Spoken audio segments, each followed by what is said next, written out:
గోపాలపురంలో రంగయ్య అనే రైతు ఉండేవాడు.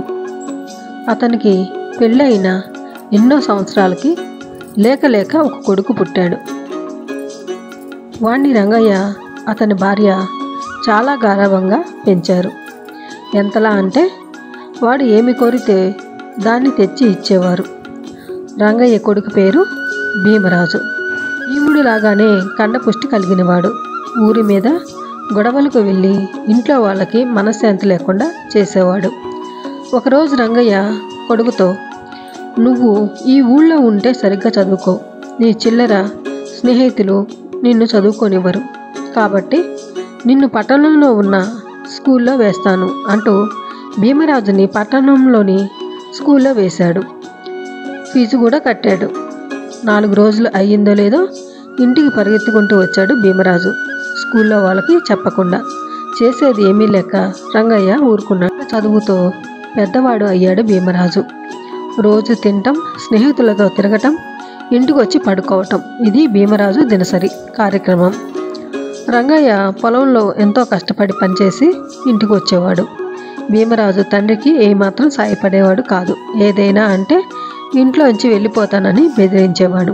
రంగయ్య తన భార్యతో, శాంత, భీమరాజు మన చెయ్యి దాటిపోయాడు, మనం ఏం చెప్పినా వినేట్టుగా లేడు, ఏం చేద్దాం అంటావు దిగాలుగా అన్నాడు రంగయ్య. ఏమండి, వాడికి పెళ్లి వయసు వచ్చింది కాబట్టి పెళ్లి చేద్దాం అంది అతడి భార్య. పెళ్ళా? మంచి వాళ్ళకే పెళ్ళి అవ్వడం కష్టంగా ఉంది. వీడికి ఏ ఉద్యోగం లేకుండా పిల్లని ఎవరు ఇస్తారు? అంత ధైర్యం ఎవరుకుంటుంది అన్నాడు రంగయ్య. అప్పుడు రంగయ్య భార్య శాంత ఇలా అంది, ఏమండి, 1000 అబద్ధాలాడి ఒక పెళ్లి చేయమన్నారు పెద్దలు, కాబట్టి అబ్బాయి వ్యాపారం చేస్తున్నాడు అని చెప్దాం అంది. వ్యాపారమా? అలా ఎలా చెప్తాం శాంత? వాళ్ళు ఎంక్వైరీకి వస్తే మన పరువు పోతుంది. అయినా అబద్ధాలాడి పెళ్లి చేయటం తప్పు. అలా చేస్తే పెళ్ళి అయితే అవుతుంది కానీ కాపురాలు నిలబడవు.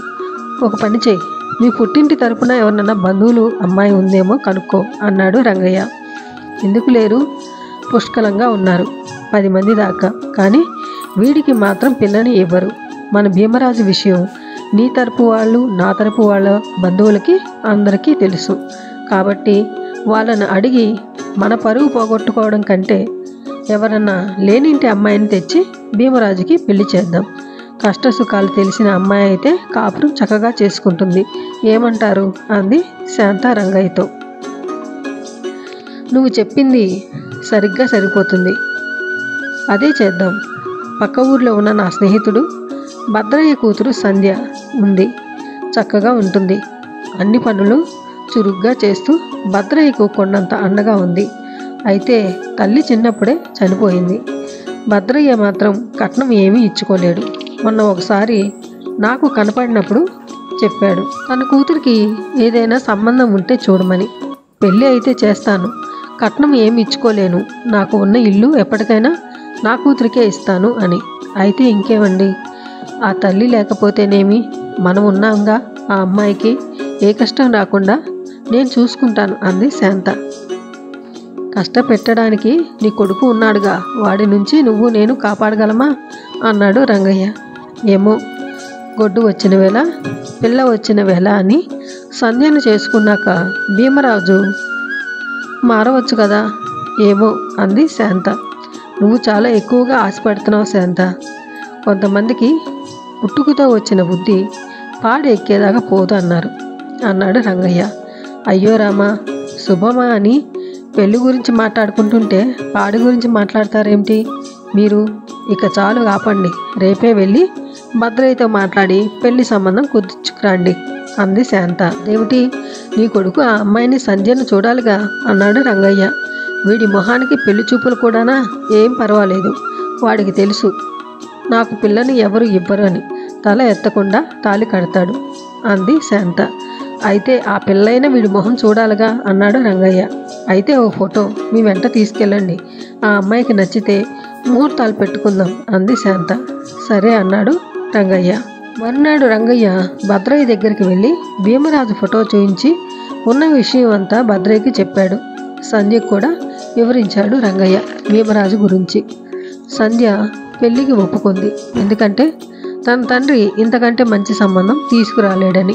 సంధ్య భీమరాజుల పెళ్లి జరిగింది. కొన్ని రోజులు భీమరాజు కాలక్షేపం చేశాడు. ఒకరోజు తండ్రితో, నాన్న, నా స్నేహితులందరూ నన్ను ఎగతాళి చేస్తున్నారు అన్నాడు భీమరాజు. ఎందుకురా అడిగాడు రంగయ్య. పెళ్ళి అయినా కూడా ఏ వృత్తి ఉద్యోగం లేకుండా ఉన్నావు, నీ భార్యను మీ నాన్నే పోషిస్తున్నాడు అని అన్నారు నాన్న అన్నాడు భీమరాజు. వాళ్ళు అన్నది నిజమేగా అన్నాడు రంగయ్య. అందుకే నాకు డబ్బు ఇస్తే ఏదైనా వ్యాపారం చేస్తాను అన్నాడు భీమరాజు. అనుభవం లేకుండా ఏ వ్యాపారం చేస్తావు అన్నాడు రంగయ్య. ఫైనాన్స్ వ్యాపారం చేస్తాను, అది తప్ప నాకు ఏదీ రాదు. మా స్నేహితులు కూడా వడ్డీ వ్యాపారం చేసి బాగా డబ్బు గడించారు, కాబట్టి నేను కూడా అదే చేస్తాను. మీరు మాత్రం ఎన్నాళ్ళని నన్ను పోషిస్తారు అన్నాడు భీమరాజు. శాంత ఇలా అంది, భీమరాజు చెప్పింది కూడా నిజమే కదండి. రేపు వాళ్లకు పిల్లలు పుడితే నాన్న నువ్వు ఏం చేస్తున్నావు అని అడిగితే వాడు ఏమని సమాధానం చెప్తాడు అంది శాంత. సరే, ఎవరికైనా తమ సామర్థ్యం నిరూపించుకోవడానికి ఒక అవకాశం ఇవ్వాలి కదా. నా దగ్గర డబ్బు ఏమీ లేదు, పొలం తాకట్టు పెట్టి డబ్బు ఇస్తాను. నువ్వు వ్యాపారంలో వచ్చిన ఆదాయంతో పొలాన్ని విడిపించాలి అన్నాడు రంగయ్య భీమరాజుతో. అలాగే నాన్న అన్నాడు భీమరాజు. ఇచ్చిన డబ్బుతో ఫైనాన్స్ వ్యాపారం ప్రారంభించాడు భీమరాజు. భీమరాజు తన స్నేహితులకు వడ్డీకి డబ్బు ఇచ్చాడు. అతని స్నేహితులు భీమరాజు వ్యసనాలకు బానిసను చేసి భీమరాజు దగ్గర ఉన్న డబ్బును మొత్తం కాజేశారు. వ్యాపారం సాగలేదు, నష్టాలు వచ్చాయి. ఈ లోపల అప్పులు వాళ్ళు వడ్డీ కట్టలేదని పొలం స్వాధీనం చేసుకున్నారు. భీమరాజు వ్యాపారం చేస్తున్నాను అనే నేపంతో ఊళ్ళో వాళ్ళందరి దగ్గర అప్పులు చేశాడు. వాళ్ళందరూ రంగయ్య ఇంటి మీద పడ్డారు.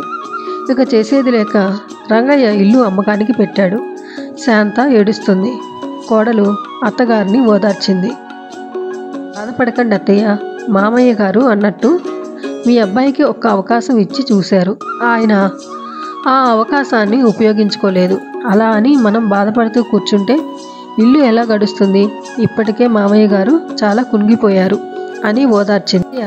రంగయ్య దగ్గరకు వచ్చి, మామయ్య గారు, నాకు ఒక అవకాశం ఇవ్వండి ఈ కుటుంబాన్ని ఒడ్డుకు చేర్చడానికి అని రంగయ్యను అడిగింది. ఏం చేద్దామనుకుంటున్నావమ్మా అడిగాడు రంగయ్య సంధ్యను. ఏమీ లేదు మామగారు, మీరు ఇల్లు అమ్మి వచ్చిన డబ్బులు అప్పులు తీరగా కొంత డబ్బును తీసుకొని మనం పట్నం వెళ్దాం. అక్కడికి వెళ్ళి ఏదో ఒక పని చేసుకొని బతుకుదాం అంది. పట్నమా? వామ్మో, నేను మిమ్మల్ని పోషించలేను అన్నాడు భీమరాజు. ఉన్న ఊళ్ళోనే మీరు ఏమీ చేయలేకపోయారు, పట్నం వెళ్ళి మీరు ఉద్ధరిస్తారని నేను అనుకోవడం లేదు. మాకు కాస్త సాయంగా ఉండండి చాలు అంది సంధ్య. చెప్పమ్మ సంధ్య, పట్నం వెళ్ళి ఏం చేద్దాం అనుకుంటున్నావు అడిగింది శాంత. మన దగ్గర ఉన్న డబ్బుతో పట్నంలో ఒక ఇల్లు అద్దెకు తీసుకుందాం. పట్నంలో ఉంటున్న వాళ్లకు ఇంట్లో పిండి రుబ్బుకోవడం అంటే చాలా కష్టంగా ఉంటుంది.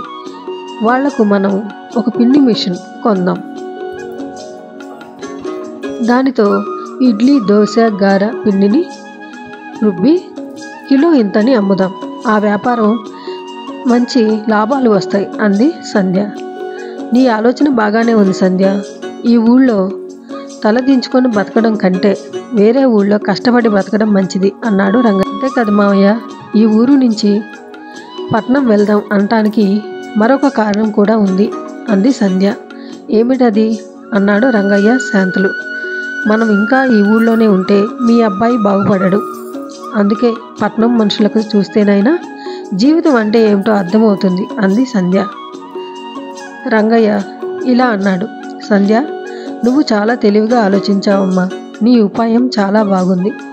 ఇక నుంచి మేము నువ్వు చెప్పినట్టే చేస్తాం అన్నాడు రంగయ్య. వేసి మిగిలిన డబ్బుతో పట్నంలో ఒక ఇల్లు అద్దెకు తీసుకొని పిండి వ్యాపారం మొదలుపెట్టారు రంగయ్య కుటుంబం. పట్నంలో ఉన్న జనాలకు సంధ్య పిండి బాగా నచ్చింది. వ్యాపారం ఊపిరి తీసుకోవడానికి కూడా వీలు కానంతగా సాగుతుంది. శాంత ఇలా అంది, సంధ్య, నువ్వు చెప్పినట్టే జరుగుతుంది అంది శాంత.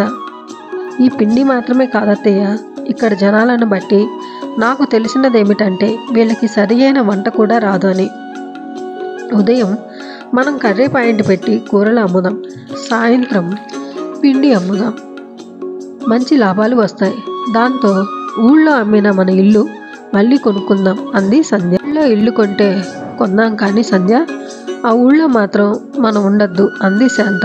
అలాగే అత్తయ్య, మనకి ఎప్పటికైనా సొంత ఇల్లు అనేది ఒకటి ఉండాలి కదా, మనం పండగలకి ఎప్పుడైనా మన ఊరికి వెళ్ళినప్పుడు అంది సంధ్య. రంగయ్య ఇలా అన్నాడు. అమ్మా సంధ్య, నేను పాపం పుణ్యం రెండూ చేశాను. నేను చేసిన పాపానికి నాకు ఆ దేవుడు కొడుకుని ఇచ్చాడు. నేను చేసిన పుణ్యం వలన నువ్వు మా కోడలుగా అయ్యావు. లేకపోతే నా కొడుకు చేసిన పనికి మేము ప్రాణాలతో ఉండేవాళ్ళం కాదు అంటూ రంగయ్య కన్నీళ్లు పెట్టుకున్నాడు. శాంతకు, ఊరుకోండి అత్తయ్య, మావయ్య గారు, ఇది నా కుటుంబం, నా సంసారం. నేను బతికి ఉన్నంత వరకు నా కుటుంబానికి ఎటువంటి కష్టం రానివ్వను అంది సంధ్య. రంగయ్య, శాంత ఇద్దరు సంతోషించారు, భీమరాజుతో సహా.